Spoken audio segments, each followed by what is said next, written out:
Bonjour, Africulturel reçoit Toumani Sangaré, un des membres fondateurs de Courtrajmé en 1995, mais ne vous y fiez pas, ça ne veut pas dire que c'est un vieux, non, c'est un tout jeune que nous avons en face de nous. Toumani, bonjour. Bonjour. Alors racontez-nous, dans quelles conditions vous avez créé Courtrajmé? Alors Courtrajmé, c'est un collectif qui est né d'une bande d'amis. On était tous amis au collège. Et donc c'est en particulier, on va dire, Kim Chapiron qui est un peu cristallisé, Kim Chapiron qui a autour de cette bande d'amis qui a lancé, on va dire, un peu l'élan du collectif. Et donc on a commencé comme un terrain de jeu à faire des courts-métrages il y a de ça maintenant 25 ans, à l'âge de 15 ans. Donc on passait nos vacances scolaires à faire des courts-métrages. J'ai le souvenir encore de Kim, du coup, pendant les vacances, qui m'appelait qui lui avait la chance d'avoir un oncle qui avait une caméra mini DV, les H8 même. On a commencé avec les H8, les tout premiers. Et donc voilà, il nous empruntait cette caméra pour qu'on puisse tourner nos courts-métrages comme ça, dès qu'on avait des vacances, des week-ends. D'où vous venez cette passion pour le cinéma? On a la chance d'évoluer, d'avoir grandi un peu dans un milieu artistique. Le père de Kim est réalisateur, Romain Gavras qui est aussi le fils d'un grand réalisateur de films, Costa Gavras. Voilà. Moi-même, mes parents n'étaient pas dans cette industrie-là, mais voilà, très proche des artistes. Ils nous ont très tôt initiés à la musique, à l'art en général. Et donc voilà, je me suis tout naturellement rapproché de personnes qui me ressemblaient, quoi.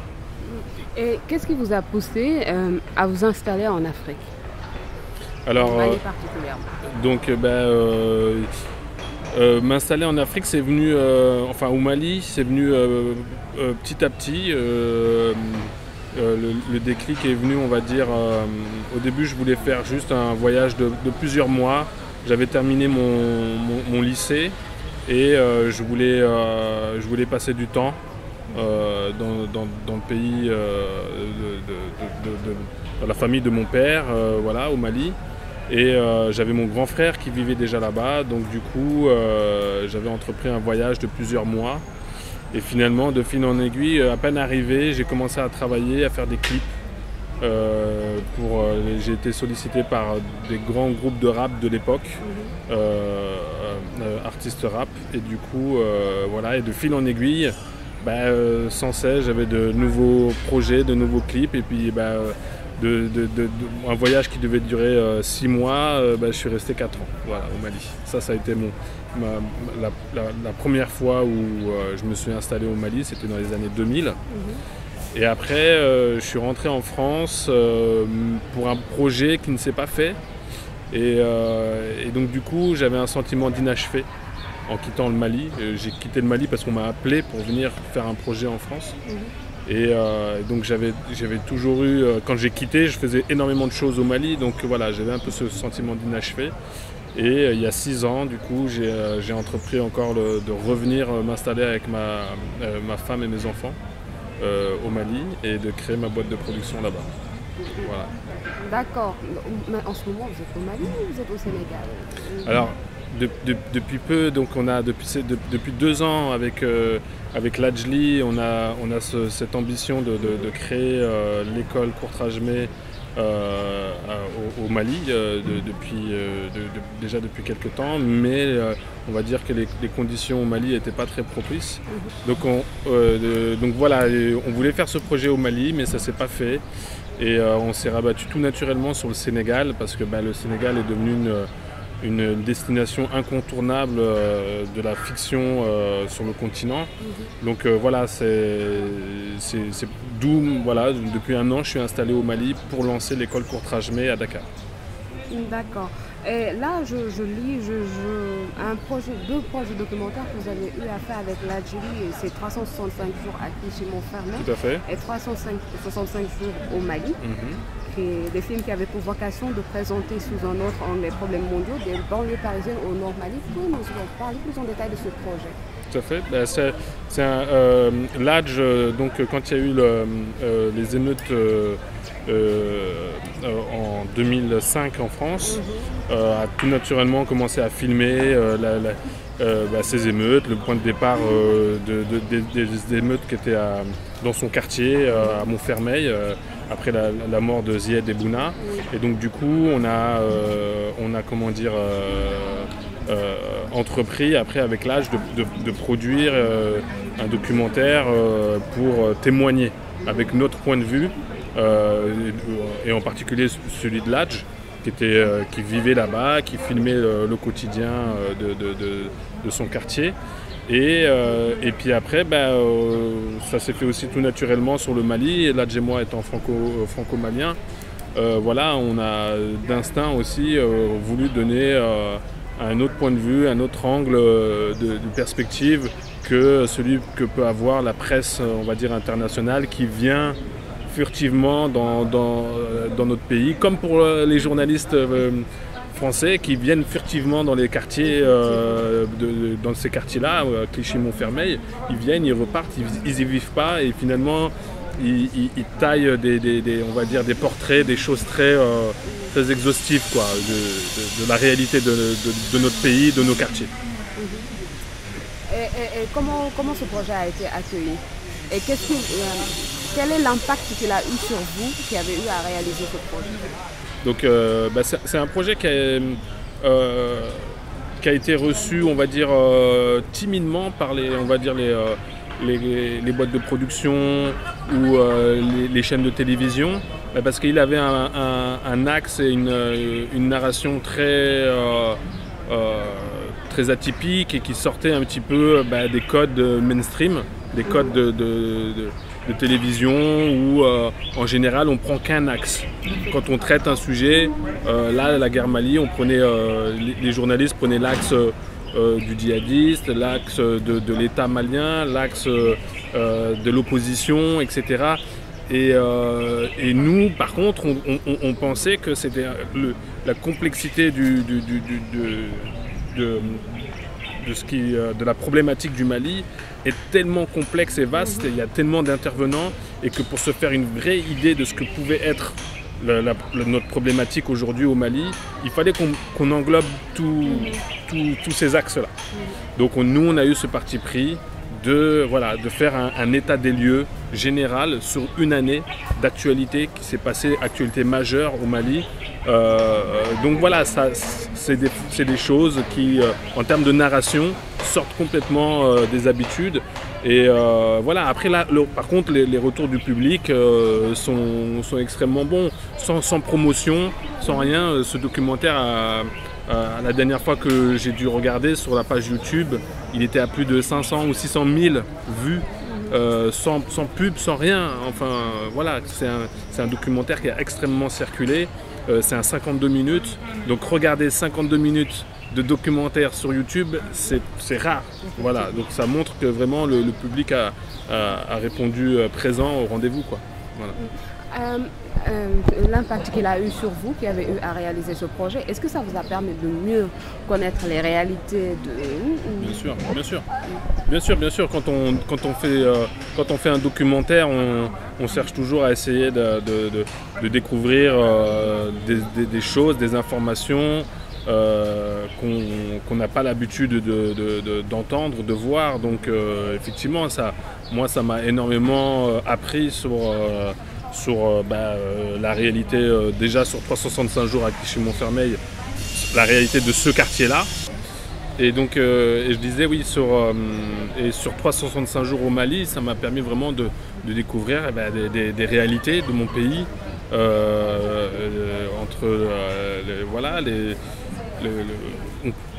on parlait ce matin de racisme, et j'ai découvert du racisme aujourd'hui en Afrique entre différentes ethnies. Enfin voilà, il y a beaucoup de choses, des réalités politiques, sociétales de notre pays en faisant ce documentaire, en produisant ce documentaire avec l'âge.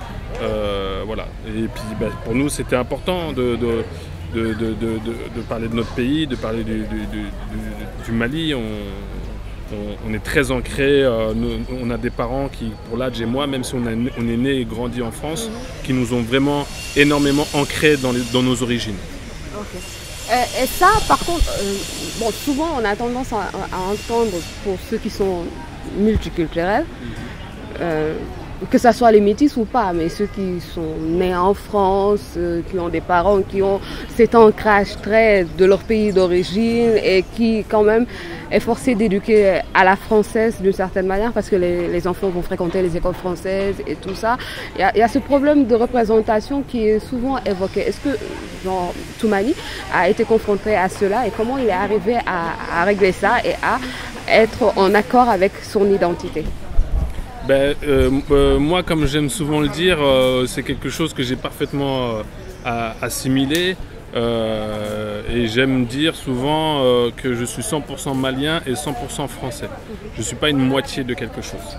Voilà. Et donc culturellement, je me sens totalement ancré au Mali et en France. Après, j'ai eu la chance d'avoir des parents qui m'ont permis, qui m'ont donné les outils pour le faire et qui nous ont donné l'opportunité de découvrir nos racines, quelles qu'elles soient, de France ou du Mali, quoi. Donc pour moi, ça ne m'a jamais perturbé. Après, effectivement, en tant que métis, on subit, je ne dirais pas un racisme, mais une sorte de dénigrement. Parce que effectivement, quand on est en France, on n'est pas considéré comme français à part entière. On va d'abord voir notre couleur de peau, nos origines, avant le fait qu'on soit né, grandi et qu'on maîtrise totalement les codes et les cultures françaises et qu'on soit même des fois plus français que des Européens. Je ne sais pas moi, je donne un exemple des Polonais qui seraient arrivés depuis peu en France, qui parlent le français, mais ces gens-là aujourd'hui sont mieux acceptés de par leur couleur de peau, de leur origine européenne en France, que des gens qui sont nés en France, grandis à l'école française. Pour ma part, moi j'ai la moitié de toute ma famille maternelle qui est française. Et j'ai grandi dans la culture française, j'ai baigné dedans, voilà. Comme dans la culture malienne aussi, j'ai baigné dedans, quoi. C'est pas quelque chose que j'ai vu à distance. Donc voilà. Mais aujourd'hui, bon, on a su dépasser ça et maintenant on revendique fièrement qu'on est français, on revendique fièrement qu'on est malien. Et au Mali, vous avez su vous imposer en tant que réalisateur et producteur. Comment s'appelle votre maison de production déjà? Alors il y a 6 ans, j'ai créé la société de production Banco Production. Voilà, qui fait... nous, on a décidé vraiment de se spécialiser dans la fiction. On a toujours évolué un petit peu, on va dire, dans le public reportage, ce genre de choses. Mais voilà, très tôt, on a eu ce choix, cette direction de vouloir développer et s'ancrer véritablement dans la fiction au Mali. Voilà. C'est ce qui a donné naissance à Taxi Tigui. C'est ça qui a d'abord donné naissance à Taxi Tigui, tout à fait. On a commencé, on va dire, step by step, étape par étape. En produisant ce short-com qui est Taxi Tigui, qui est une mini-série à sketch. On a produit près de 300 épisodes. C'est la seule série au Mali qui a fait plusieurs saisons. On a fait 3 saisons de Taxi Tigui. On a produit et réalisé plus de 300 épisodes. Après, on a évolué vers des fictions plus conséquentes. On a produit un long métrage, Nogoshi. Et là, depuis peu, on a eu la chance de pouvoir produire 2 séries. Une qui est en cours de préparation, l'autre qui a été produite l'an dernier, qui est 36 x 26 pour la chaîne TM1, une nouvelle chaîne qui vient d'ouvrir, qui est une série comédie. Là, on produit une série pour A+, de 52 épisodes. Comment s'appelle cette série? Un dimanche à Bamako. Et comment voyez-vous le milieu de la culture au Mali? Alors le milieu de la culture pour moi au Mali il est très fort, il a des racines et il a une origine qui est très importante, très comment dire, abondante. Après, on manque évidemment, comme beaucoup de pays, on manque d'institutions fortes, même si des fois les institutions sont là, on manque d'institutions fortes pour pouvoir développer. Alors ça c'est dû évidemment hein, aux dernières années de la politique au Mali qui font de l'insécurité, qui a fait aussi que naturellement les gens pensaient qu'il fallait investir sur d'autres choses que la culture. Alors que la culture, l'éducation, aujourd'hui, sont vraiment des barrières à tous ces fléaux, à l'insécurité et à la détresse psychologique, quoi. Donc voilà, mais effectivement, aujourd'hui, moi je suis fier de dire qu'on assiste à une petite renaissance de la production audiovisuelle au Mali depuis peu. Les jeunes arrivent à produire et réaliser des séries, des longs métrages de plus en plus abondamment. Voilà. Et la culture au Sénégal, vous trouvez ça comment? Vous avez eu l'occasion de tourner au Sénégal et je pense que vous tournez beaucoup avec des techniciens sénégalais, même quand c'est au Mali. Il me semble Nogochi, il y avait des techniciens sénégalais. Alors il y en avait un technicien et pas des moindres, le chef opérateur, Nouroussar. C'est vrai que ça a été une chance, on a pu travailler avec Nouroussar sur Nogochi. Et évidemment après pour nous c'est important de développer les ressources humaines, que ce soit au Mali, que ce soit au Sénégal. Nogochi pareil a été produit et réalisé à 98% de techniciens maliens ou sous-régionaux. Et pour nous, ça fait partie de notre politique de privilégier les talents et les ressources locales plutôt que d'aller faire venir des gens de l'étranger qui vont venir et repartir avec leurs compétences. Et puis qui très souvent sont beaucoup plus chers aussi d'un point de vue financier, billets d'avion, au-delà même du salaire. C'est toute une logistique financière qui est lourde voilà, pour une production. Donc nous, on mise sur l'avenir, on investit dans ce genre de choses en espérant que dans plusieurs années, on pourra vraiment s'émanciper à 100% sur tous les postes aujourd'hui techniques sur la production audiovisuelle. Et l'école Courtrajmé est prévue pour quand à Dakar? Alors on ambitionne l'école Courtrajmé courant février 2021.